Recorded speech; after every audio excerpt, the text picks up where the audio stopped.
मार्च 1965 बाहर का मौसम शुरू हो चुका है, लेकिन इस इलाके में बाहर का क्या काम। ये तो दिल्ली, मुंबई, कराची, ढाका, हर शहर से कहीं दूर परे का इलाका है। नाम है रन ऑफ कच्छ। 23,000 मुरब्बा किलोमीटर पर फैला एक बयाबान, जहां सहरा भी है और दलदली इलाके भी। यहाँ तो बॉर्डर का भी कुछ नहीं पता। अभी तक यहाँ दोनों मुल्कों के दरमियान बॉर्डर सेट ही नहीं हुआ था। शायद इसीलिए यहाँ कुछ ज्यादा ही रौनक है। बॉर्डर पेट्रोलिंग बहुत बढ़ गई है और हालात कशीदा हो रहे हैं। और फिर झड़पें शुरू हो गई, पहले पुलिस और पैरामिलिट्री में, और आखिर में फौज भी कूद पड़ी। बात बढ़ती चली गई और यहाँ तक पहुँच गई कि बरतानिया की वजीर आजम को सीज फायर का मुतालबा करना पड़ा। गोरा सरकार का ऑर्डर था, दोनों मुल्कों ने हथियार डाल दिए।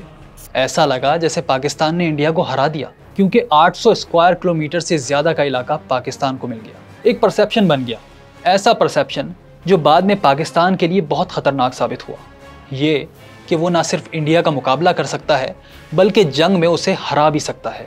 अवाम तो खैर अवाम थे, मुल्क के करता धरता भी इसी गलतफहमी में मुब्तला हो गए। वो रन कच्छ की कामयाबी के बाद कश्मीर फतह होता देख रहे थे, और फिर उन्होंने वो कदम उठा लिया जिससे कश्मीर तो फतह नहीं हुआ, लेकिन पाकिस्तान की बका को खतरा लाहक हो गया। ये कहानी है बेजा एडवेंचरिज्म की। ये कहानी है बुलंद अज़ाइम लेकिन घटिया प्लानिंग की। ये कहानी है खुद से कहीं बड़े दुश्मन से लड़ जाने की। ये कहानी है 1965 की जंग की, जो आज आपको बताएंगे रफ्तार पर। तो चैनल को सब्सक्राइब कीजिए, वीडियो को लाइक कीजिए और हमें तमाम सोशल मीडिया प्लेटफॉर्म्स पर फॉलो भी कीजिए।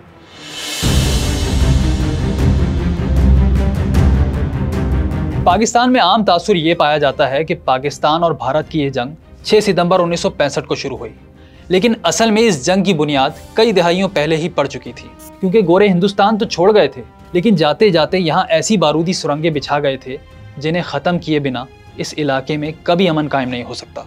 जब हिंदुस्तान तकसीम हुआ तो मुल्क में 550 प्रिंसली स्टेट्स थीं, जिन पर हुकूमत थी मकामी नवाबों की। लेकिन खारजा पॉलिसी, दिफा और कम्युनिकेशन के मामलात ब्रिटिश देखते थे। इनमें से कुछ रियासतें बहुत बड़ी थीं और बाकी छोटी। जब हिंदुस्तान तकसीम हुआ तो हर रियासत को इख्तियार दिया गया कि वो जिसे चाहे मुंतखब कर ले, भारत या पाकिस्तान। उनके लिए आज़ादी का कोई ऑप्शन नहीं था।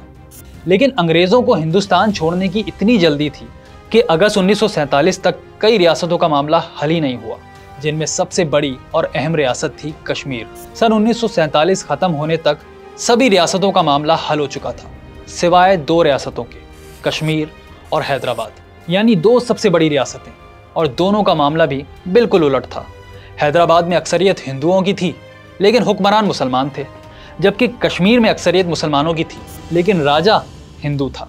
ये हिंदू राजा उस नस्ल से था जिसने 1846 में ये इलाका गोरों से 5 लाख पाउंड्स में खरीदा था। उनका अंग्रेज़ों से याराना तो आखिर तक चलता रहा, यहाँ तक कि तकसीम के वक्त भी गुरदासपुर का ज़िला इंडिया में शामिल कर लिया गया। हालांकि वहाँ मुसलमानों की अक्सरियत थी। कानूनन उसे पाकिस्तान में शामिल होना चाहिए था, लेकिन सिर्फ इसीलिए नहीं किया गया ताकि कश्मीर के लिए भारत का रास्ता खुला रहे। ऐसा रास्ता जो साल भर काबिल इस्तेमाल हो। यानी मसले की बुनियाद तकसीम के दौरान ही पड़ चुकी थी। फिर वक्त बढ़ता गया और हालात संगीन होते गए। जब 1947 में जम्मू से मुसलमानों को निकाला गया तो पूंछ में ऐसी बगावत हो गई कि श्रीनगर को भी डायरेक्ट खतरा लाहक हो गया। तब कश्मीर के राजा हरी सिंह भागकर जम्मू चले गए, जहां उन्होंने हिंदुस्तान से मदद की अपील कर दी और भारतीय फौजें कश्मीर में दाखिल हो गई। यूं 1948 में पाकिस्तान और भारत की पहली जंग हो गई। और वो कहते हैं ना कि अमन असल में 2 जंगों का दरमियानी वक्फा होता है। तो इस जंग के बाद बस ये तय होना बाकी था कि अगली जंग कब और कहां होगी। और 1960 की दहाई में अगली जंग के लिए मैदान पूरी तरह तैयार हो गया। क्योंकि इंडिया चीन से एक जंग बुरी तरह हार गया था, फिर रन ऑफ कच्छ में भी वो पाकिस्तान को हरा नहीं पाया। यूं एक इंप्रेशन बन गया कि इंडिया फौजी लिहाज से कमज़ोर है। ये वो ज़माना था जब पाकिस्तान वाकई एक बड़ी ताकत बन रहा था। फौज की तादाद 2.5 लाख तक पहुंच चुकी थी, बिल्कुल वही तादाद जो अयूब खान और उनके साथियों के ख्याल में इंडिया के लिए काफ़ी होगी।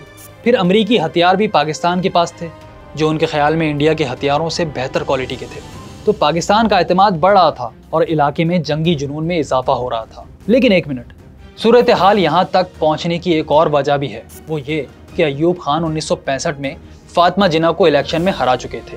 जिस तरह हराया, जैसे हराया, वो सब जानते हैं। उन्हें खुद इस बात का पूरा अंदाजा था। इसीलिए अयूब खान को बड़ी फिक्र थी कि किसी तरह आवाम की नज़र में अपना इमेज बेहतर करें और फातेह कश्मीर बनकर वो अपने दामन पर लगा हर दाग धो सकते थे। तो चीन के हाथों इंडिया की भयानक शिकस्त ने पाकिस्तान में एक एतमाद पैदा किया। फौजी क़यादत, इंटेलिजेंस इदारों और वजारत खारजा के खुफिया इजलास शुरू हो गए। तब पाकिस्तान के वजीर खारजा थे जुल्फ़िकार अली भुट्टो और सेक्रेटरी खारजा थे अजीज़ अहमद।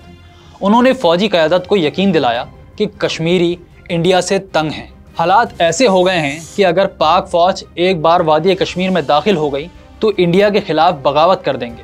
और हाँ, एक और बात कि अजीज़ अहमद ने कहा कि चीन के खौफ से इंडिया पाकिस्तान के खिलाफ जंग इंटरनेशनल बॉर्डर तक नहीं लाएगा। यकीनन ये बात उन्होंने चीन से पूछे बगैर ही कही होगी, क्योंकि आगे जो कुछ हुआ उससे ये बात साबित हुई। तब एक मंसूबा पेश किया गया जिसे दुनिया आज जानती है ऑपरेशन जिब्राल्टर के नाम से। हमेशा की तरह एक ब्रिलियंट आइडिया, लेकिन मसला वही रहा, यानी एग्जीक्यूशन।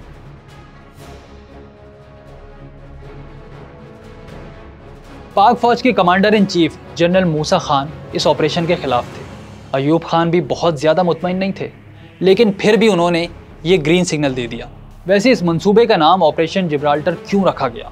क्योंकि इस मिशन पर जाने वालों को वाकई अपनी तमाम कश्तियाँ जलाना थी, बिल्कुल तारिक बिन ज़ियाद की तरह। इस ऑपरेशन का मिलिट्री प्लान बनाया जनरल अख्तर हुसैन मलिक ने और कमान भी इन्हीं को दी गई। जनरल अयूब खान, जनरल मूसा खान, कुछ सीनियर फौजी अफसर और जुल्फ़िकार अली भुट्टो और अजीज़ अहमद, इनके अलावा किसी को इस मंसूबे का पता नहीं था।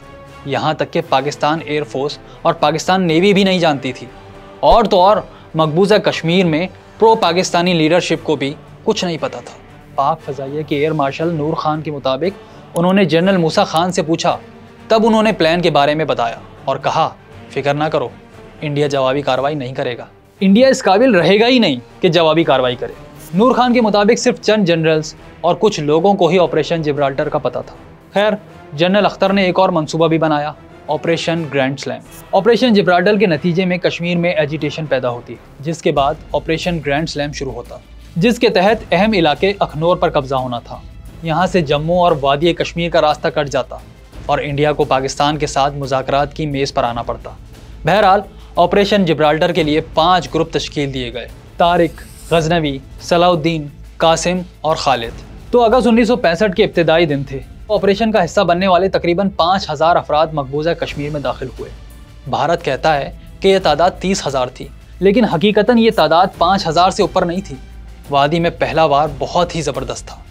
शुरू में कई कामयाबियां भी मिली, लेकिन प्लानिंग की कमी की वजह से जल्द ही मसले खड़े होने लगे। मकामी कश्मीरियों से जितनी मदद मिलने की उम्मीद थी वो नहीं मिल सकी। और हकीकत यह है कि इतने बड़े पैमाने पर कश्मीर में इंडिया के खिलाफ कोई बगावत थी भी नहीं। और सबसे बड़ी गलती ये कि पाकिस्तान का प्लान भी कुछ नहीं था, यानी नाकामी का ऑप्शन ही नहीं था। जी हाँ, तभी तो इस ऑपरेशन का नाम जिब्राल्टर था, यानी कोई एग्जिट प्लान नहीं, या गाजी या शहीद। तो ज़्यादा वक्त नहीं लगा, ऑपरेशन में हिस्सा लेने वाले तमाम अफराद इंडिया के रहमो करम पर आ गए। बहुत से जान से गए और कुछ पकड़े भी गए, जिनमें से 4 के इंटरव्यू 8 अगस्त को ऑल इंडिया रेडियो पर नशर भी किए गए। अब प्लान का राज खुल चुका था और इंडिया ने ऑपरेशन क्लीन अप शुरू कर दिया। अब पाकिस्तान के पास एक ही ऑप्शन था, फ़ौरन ऑपरेशन ग्रैंड स्लैम शुरू किया जाए और वादी कश्मीर को बाकी इंडिया से काट दिया जाए। और कदम उठ गए।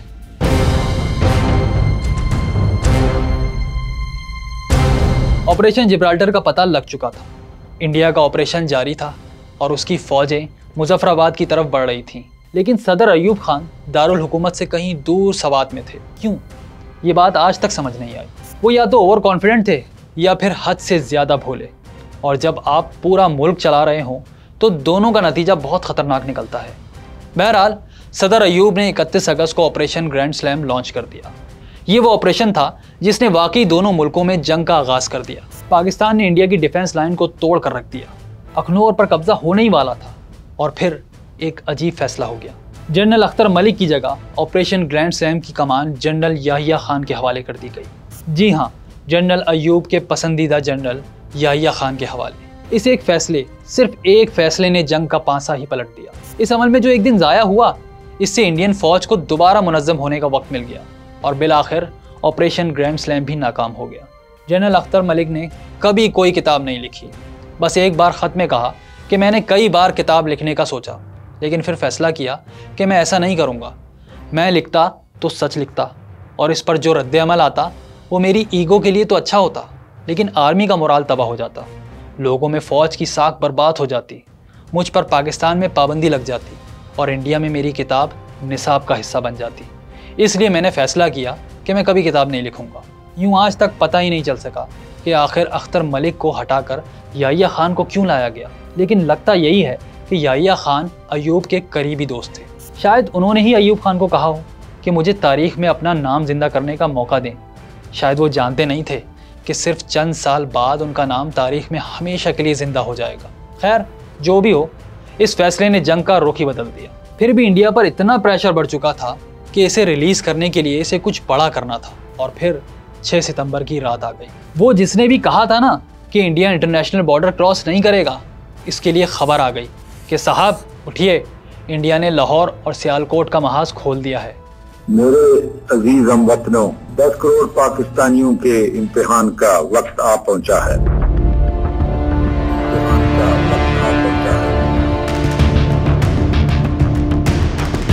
अब लड़ाई सीज फायर लाइन पर नहीं, इंटरनेशनल बॉर्डर्स पर हो रही थी। अयूब खान के सेक्रेटरी अल्ताफ गौहर लिखते हैं, जब भारत ने पाकिस्तान पर हमला किया तो जिसे सबसे ज़्यादा हैरत हुई वो अयूब खान थे। उन्होंने लिखा कि 4 सितंबर को दिल्ली में पाकिस्तानी हाई कमिश्नर अरशद हुसैन ने एक साइफर भेजा था कि इंडिया 6 सितंबर को हमला करेगा, लेकिन जुल्फ़िकार अली भुट्टो और सेक्रेटरी खारजा अजीज़ ने फैसला किया कि इस पैगाम को दबा लिया जाए, क्योंकि उनके ख्याल में अरशद हुसैन बहुत जल्दी घबरा जाते हैं और नर्वस हो जाते हैं। लेकिन भुट्टो और अजीज़ का ये फैसला भी गलत साबित हुआ। जंग अब दरवाजे पर पहुंच चुकी थी। इंडिया ने इस मुहिम का नाम रखा ऑपरेशन रिडल, जिसका हदफ था पाकिस्तान के हमला करने की सलाहियत ख़त्म करना और हाँ, लाहौर पर कब्जा करना, वो भी सिर्फ और सिर्फ एक दिन में। लेकिन ऐसा हो नहीं सका।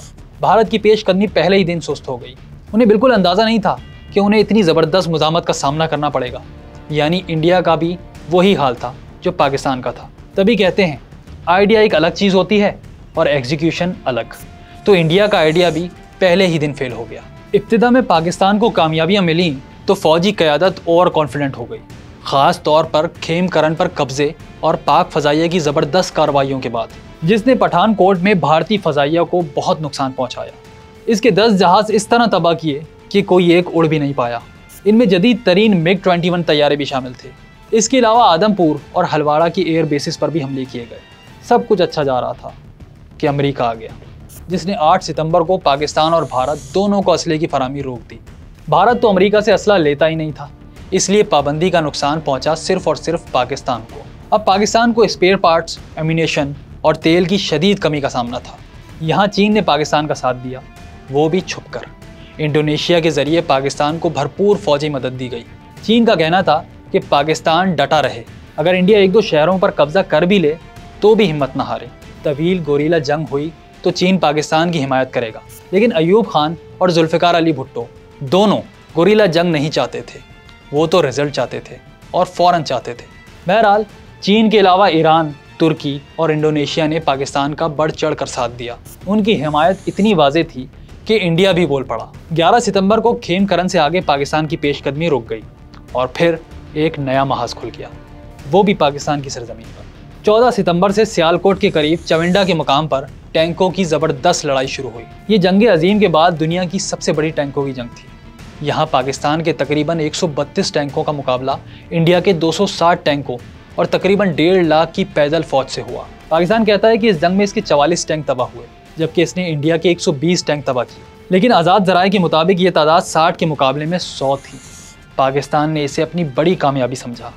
लेकिन हकीकत ये है कि इस घमसान की जंग के बाद दोनों मुल्कों का हाल ख़राब हो गया था। लड़ाई शुरू तो हो गई थी, लेकिन अब उन्हें रोकना इन दोनों के बस में नहीं था, क्योंकि जो भी बुज़दिलाना फैसला करता इसे सियासी नताइज भुगतना पड़ते।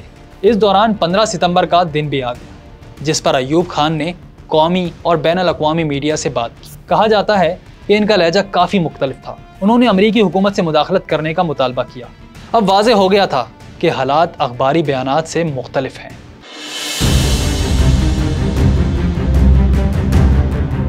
13 सितंबर को अमरीकी महकमा खारजा ने अपने कुछ सफ़ीरों को एक टेलीग्राम भेजा, जिसमें लिखा था कि इंडियन फ़ौज मज़ीद 30 दिन तक लड़ सकती है, जबकि उसकी फ़ज़ाइया 70 दिन तक मुकाबला कर सकती है। लेकिन पाकिस्तान अगर अपनी 70% ऑपरेशन सलाहियत भी इस्तेमाल करे तो 60 दिन से ज़्यादा नहीं लड़ पाएगा, और पाक फ़ज़ाइया के लिए तो और ज़्यादा मुश्किल थी। अमेरिकी पाबंदियों की वजह से वो 30 दिन से ज़्यादा नहीं लड़ सकती थी।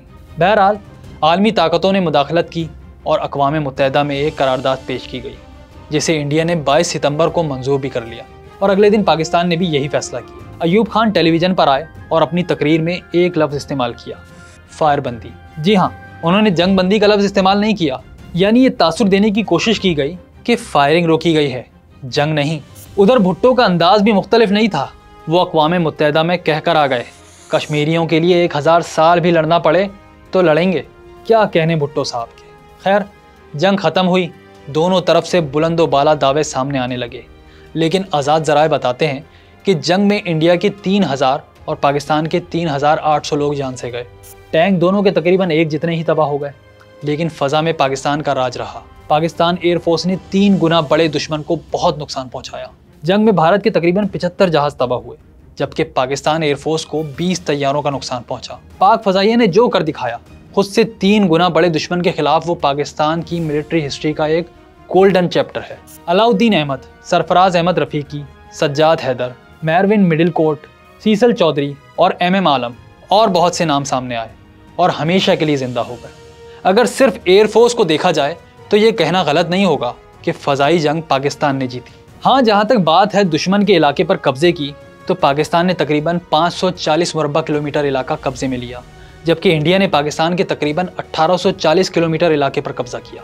एक बार काबीना इजलास में अयूब खान ने कहा था कि मैं दोबारा कभी 50 लाख कश्मीरियों के लिए 10 करोड़ पाकिस्तानियों की जान खतरे में नहीं डालूंगा। बहरहाल मैदान की जंग खत्म हुई।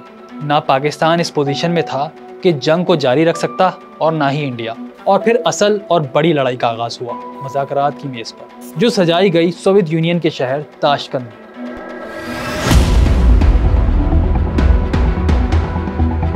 रूस ने पाकिस्तान और भारत दोनों को मुज़ाकरात की दावत दी। इंडिया ने तो फ़ौरन कबूल कर ली, क्योंकि वो इसे अपने लिए एडवांटेज समझता था। लेकिन पाकिस्तान अमेरिका और दीगर ताकतों को राज़ी नहीं कर पाया और इसे बिलाखिर दिल पर पत्थर रख कर रूसी दावत कबूल करना पड़ी। 4 जनवरी 1966 को ताशकंद में मुज़ाकरात का आगाज़ हुआ। पाकिस्तान में आवाम यही समझ रहे थे कि मैदान में तो जंग जीत चुके हैं, बस अब मुज़ाकरात की मेज़ पर जीतना बाकी है। लेकिन यहाँ जीतना इतना आसान नहीं था। बात बढ़ती चली गई, यहाँ तक कि 10 जनवरी 1966 को बिलाखिर मुआहिदे पर साइन कर दिए गए।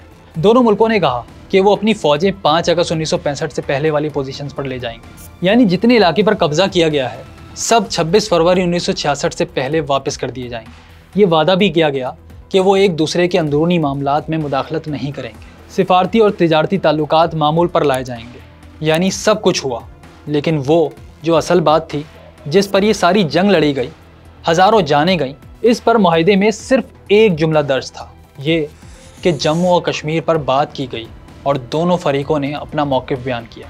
जी हाँ, सिर्फ एक जुमला। ये भारत की कामयाबी और पाकिस्तान की नाकामी का मुआहिदा था। इंडिया के वज़ीर आज़म लाल बहादुर शास्त्री की ज़िंदगी पर किताब लिखने वाले CP श्रीवास्तव बताते हैं कि मुज़ाकरात के बाद अशाइया दिया गया, जहाँ रात 9:45 बजे अयूब और शास्त्री की आखिरी मुलाकात हुई। श्रीवास्तव के अल्फाज में अयूब खान ने कहा खुदा हाफिज़, जिस पर शास्त्री ने भी खुदा हाफिज़ कहा और साथ ही बोले अच्छा ही हो गया। अयूब खान ने जवाब दिया खुदा अच्छा ही करेगा, और 3 घंटे बाद वो हो गया जो किसी ने सोचा भी नहीं था। शास्त्री अपने बिस्तर पर मुर्दा पाए गए। इस जंग ने जहां बहुत सी कंट्रोवर्सीज़ को जन्म दिया, वहीं उसका खात्मा भी एक बड़ी कंट्रोवर्सी के साथ हुआ। शास्त्री की मौत एक अफसोसनाक वाक़या थी। अयूब खान को इस मौत पर और इस मुआहिदे पर भी बड़ा दुख हुआ। वो वतन वापस आए और कोई बयान तक जारी नहीं किया, क्योंकि वो जानते थे कि पाकिस्तान में कोई इसे कबूल नहीं करेगा। लाहौर में तो हुब्बुल वतनी कुछ ज़्यादा ही उरूज पर नजर आती है। मुआहिदे के बाद शहर में बड़े हंगामे हुए। अहम सियासतदानों ने भी ताशकंद मुआहिदे को तनकीद का निशाना बनाया और इस सूरत हाल का फ़ायदा भुट्टो ने उठाया। पहला पत्ता तो उन्होंने ये खेला कि वज़ीर ख़ारजा के ओहदे से इस्तीफ़ा दे दिया। अयूब खान के लिए हालात मुश्किल होते चले गए। ताशकंद मुआहिदे पर दस्तखत अयूब खान की सियासी ज़िंदगी का सबसे गलत फैसला था, जिसका नतीजा बिलाखिर उन्हें भुगतना पड़ा। लेकिन एक सवाल यहाँ पैदा होता है कि आखिर 1965 की जंग जीता कौन? जीता कौन? पाकिस्तान कहता है 1965 की जंग उसने जीती। जब जंग इंटरनेशनल बॉर्डर पर आई तो उसने एक दिफाई जंग लड़ी और हर महाज पर भरपूर दिफा करने में कामयाब हुआ।